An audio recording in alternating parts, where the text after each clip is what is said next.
In trial, we ended up putting up a penis lineup on the big screen for the jury to see that this is the one that he sent to Australia, this is the one we found on his phone, this is the one that we took, and this shows it was there. So I'm out here in the beautiful state of Arizona, which is very rapidly becoming one of my favorite states, and had the opportunity while we were out here to sit down with a gentleman that I connected with through LinkedIn, right? Right. Tell them all who you are.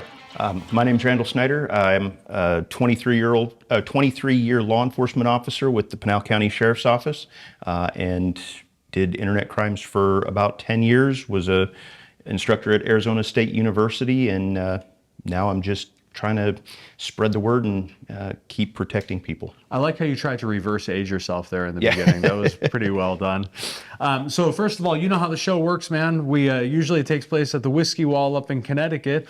Bring a bottle of whiskey. We share a story about a good day on the job, a lousy day on the job, and I understand you brought some whiskey even though I didn't bring the wall. I did. I brought some whiskey, and good luck getting it back through TSA, but you can go ahead and give it a try. I was going to bring a really good scotch that I have at the house, and then I thought, you know what, this one actually has a better story. So I thought I would bring that instead.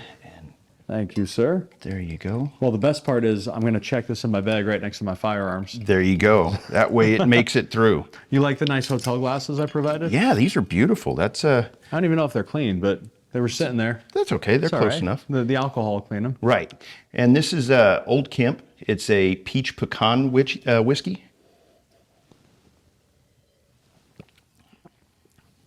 Oh, that's fun. Yeah. I like that. What's the story behind it? The story behind it is in 2017, my grandpa passed away, and he had been down for about a week before anybody found him, and I knew what the condition of the house was going to be like just because I've been on so many of those types of calls. Yeah. And so I went up early to clean up the house before my mom came in town, before my wife and kids came up, and I stopped at the Home Depot, bought a bunch of cleaning supplies, things like that, and a bottle of Old Kemp and a couple of Swisher cigars, and went in and with a mask, started cleaning up the house, started ripping out carpet, started, deodorizing everything. And after every load that I would bring outside and throw in the burn barrel or something like that, I had a bottle of Old Kemp, and I'd take a couple of swigs to keep me going. And once I got done, I finished the bottle to remember him and to make sure that everything was ready so that at least my mom's memory of him, at least my kids' memory of him wasn't tainted by what was going on in there. That's awesome, man. That's a beautiful tribute. So, and now this is what reminds me of, being able to take care of him one last time. I always felt like after my grandma died, it was kind of my job to make sure he stayed up on things, that he was being taken care of, that things were going well, that I was calling him every day to check in on him. And so that this was my one last way to take care of him. Well, to Grandpa. Thank you. So let's talk about a good day on the job, lousy day on the job. Where do you want to begin? And I want to get into this book because this is the whole reason why we connected, right? Yeah, absolutely. Well, I kind of want to think that doing internet crimes, the good days and the lousy days were work together. The lousy days were going in and having to view tens of thousands of images of child sexual abuse material, having to go after and talk to these creeps that are going after our kids online, that are going after them. But then at the same time, man, you can have the best day putting them in cuffs, knowing that they're going away. I love the fact that Arizona has some of the strictest laws in the country when it comes to that. And probably one of the most memorable really good days that I can think of started out with a Priority 1 cyber tip. And like most Priority 1 cyber tips, it always came at 4 o'clock on Friday afternoon as you're packing up and going home. And the Priority 1s are the ones that say, it's time to go. You got to go now. There's a kid that's in immediate danger.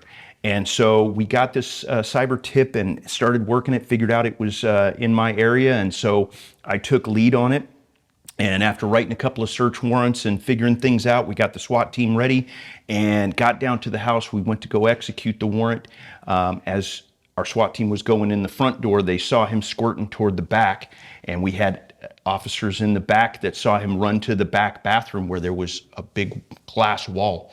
And They saw him start messing with his phone and knew that that was evidence, so they broke this giant glass window straight into his bathtub, and we were able to take him into custody.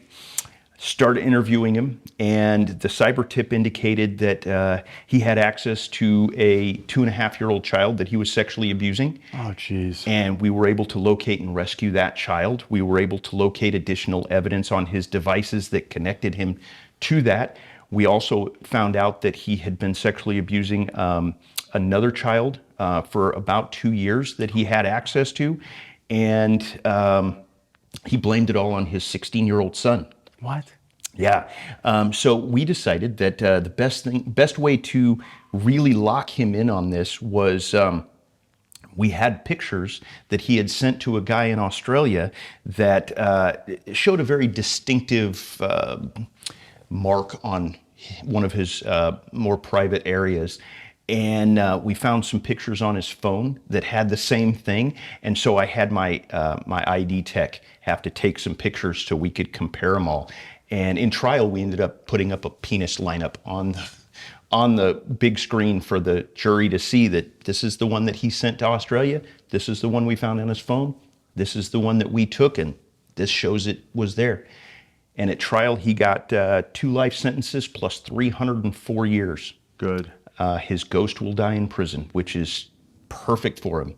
We rescued a kid. Actually, we rescued 2 kids in that one. We put him away, and we were also able to come up with some information that went down to Australia, and Australian authorities ended up capturing the guy that was working with him, and he was part of a larger ring that went out to several other countries, and we took down about, I think the all told was about a dozen bad guys on that one. Wow, man. I got to ask the question that a lot of people who are watching this who are not law enforcement ask, which is, how is it satisfying enough to put them behind bars? I mean, listen, I'm a dad of 4 little girls, right? You mess with little kids, that's like a red line. That is a line in the sand. Like, that is biblically a line in the sand for a lot of us too. How have you found satisfaction in locking them up? Well, everybody always asks me, oh man, I'd go and shoot him. I'd go and, bury him. I'd go and, yeah, but Cut their testicles off with a rusty spoon. Right. But then I'm the one that ends up in the cell, and I'm too pretty to go to prison. I mean, so ultimately what it was is every one of those SOBs I was putting away was one less I had to worry about going after my kids. And I knew that no matter what I was going through, what I was having to deal with to put them away, they were likely never going to get out. And even if they did, they would get out at a point where my kids were safe. And as long as I could keep that in mind, I didn't have to worry about wanting to find a shovel and an alibi. I just lock them up. Man, I had the blessing of interviewing Sheriff Joe, the legend, a few years ago. And I was personally, he controversial guy according to some, but I love the approach that he took of making the sex offenders wear pink boxers. Yep. And everybody in that prison knew who the real pieces of scum were. Yep. I'm okay with that. And it's a shame that because of liability purposes, the prisons have to give them their own wing. They have to give them their own building. They're not in general population. But even within the ranks, there's a hierarchy, and the ones that go after the really young kids are even dirtbags to the dirtbags. And so knowing that they're going to be uncomfortable for the rest of their life is satisfying. Yeah, amen to that. Tell me about the book, Cyber Creeps, Real Life Investigations of Internet Crimes Against Children. So Cyber Creeps was kind of a long time coming. As I was working my cases, I kept getting all of these comments from people about, man, you're going to have to write your book when you retire.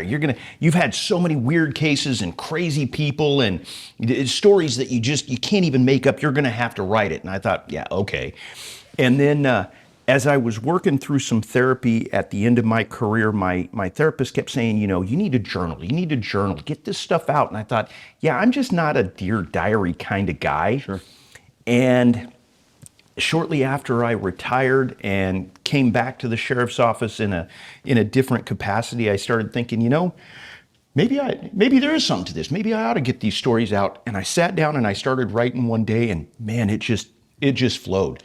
Every one of those cases that I'd worked, all those memories that I had of all those weird, creepy people, it poured out. And it was not only really therapeutic for me, but I had a lot of fun writing it because I tried to show some of the humor in it. I tried to show some of the dark humor that we as cops have, and keep it PG-13 enough that it's not going to scar people, but they're going to learn this is what's out online. Maybe I need to take some extra steps to protect my kids, because if this cop is finding these people, there's 100,000 more out there just like them.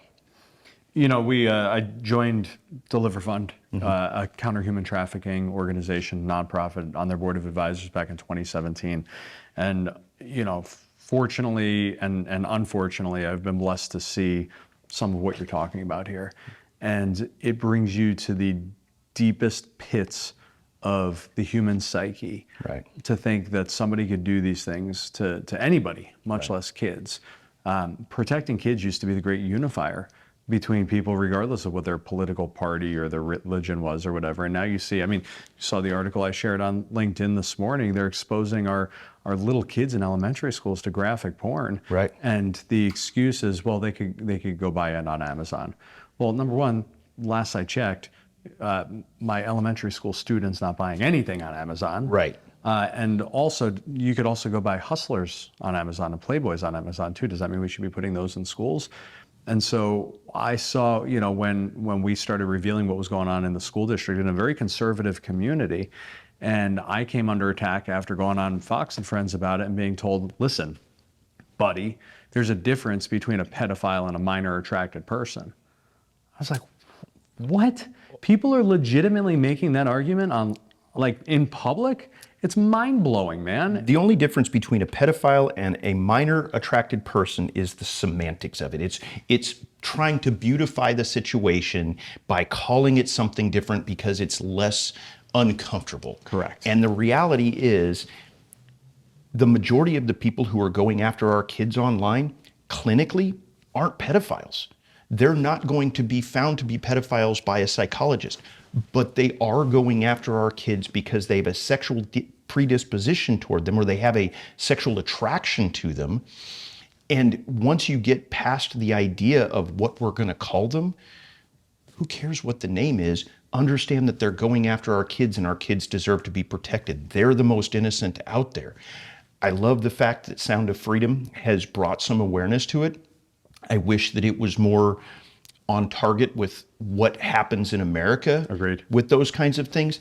But whatever gets the word out, whatever gets people paying attention, whatever gets kids to be safer and parents to pay attention to what their kids are doing, I'm all for it. Well, brother, you talk about semantics, right? So if I'm just planning on blowing up a building or a school in the name of my religion, am I a terrorist, or I'm not a terrorist yet because I haven't acted on it? Well, you know, there's the old saying that one man's terrorist is another man's freedom fighter. And I understand that we have to be willing to look at both points of view and evaluate which one is going to be the most rational.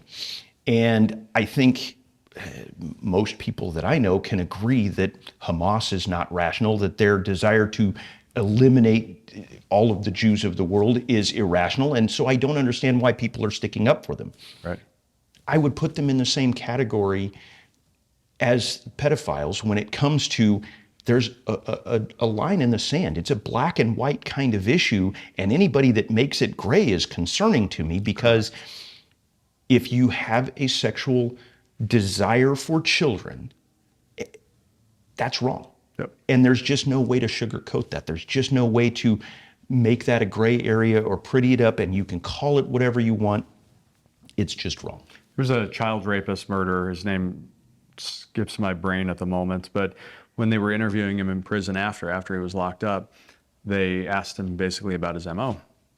And he would go after children who did not have strong fathers in their lives. Right. And if he saw a strong father or strong father figure in the lives of children, he would avoid them altogether. And so the takeaway for me was, enough of this toxicity and manliness BS. Right. You need to be a scary man sometimes. Absolutely. And you need to be willing to stand up and fight for kids. And if that intimidates some people, then that's a win in my book. Absolutely. You know, a lot of people say that I'm intimidating around my kids' friends and around other parents and things like that. okay, if you're intimidated by me, then Winning. you're less likely to do something stupid. I'm friendly all day long to people. Right. I have no problem with anybody until they give me a reason to have a problem with them. And at that point, then we have an issue. But, you know, I think that you have to have that natural desire to protect your kids and even to some degree all kids, because there are those kids that don't have those protectors, and somebody's got to look out for them. I live a life of what my wife has often referred to as DEFCON 1. And I'll give you an example. So there's no like middle ground here, right? It was during the beginning of all the lockdowns, and you had to wear a mask everywhere. And I was wearing a mask that a combat veteran made for me by hand, and it said Trump on the front of it. And so I'm loading groceries into my wife's car, and you ever just like feel someone's presence on you, right? So I just feel someone looking at me, and I turn around, and there's this dude, little dude, maybe 130 pounds soaking wet, and he's standing right behind me. So I turn around, and we're nose to nose, which is way too close for like non-COVID times, right? And he's got a huge mask on his face, so I can't tell, like, do I know this guy?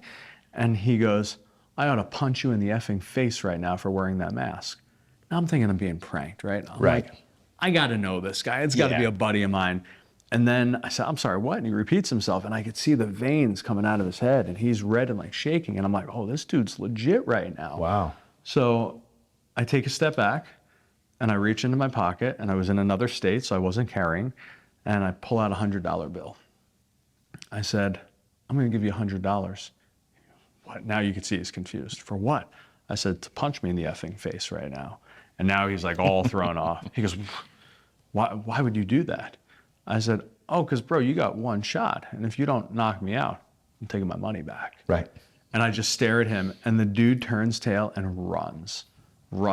So I think that there's something to be said for, you know, call it toxic masculinity, but call it being willing to stand up against evil and declare enough is enough. And we don't have enough strong men standing up these days, fighting for children, saying, not on my watch, dude. Right, absolutely. And, you know, the funny thing is, I think it comes down to this whole social media phenomenon that's been going for the last 20 years or so, that people have gotten so used to talking against other people and yelling and speaking their piece without the risk of getting punched in the face. Totally.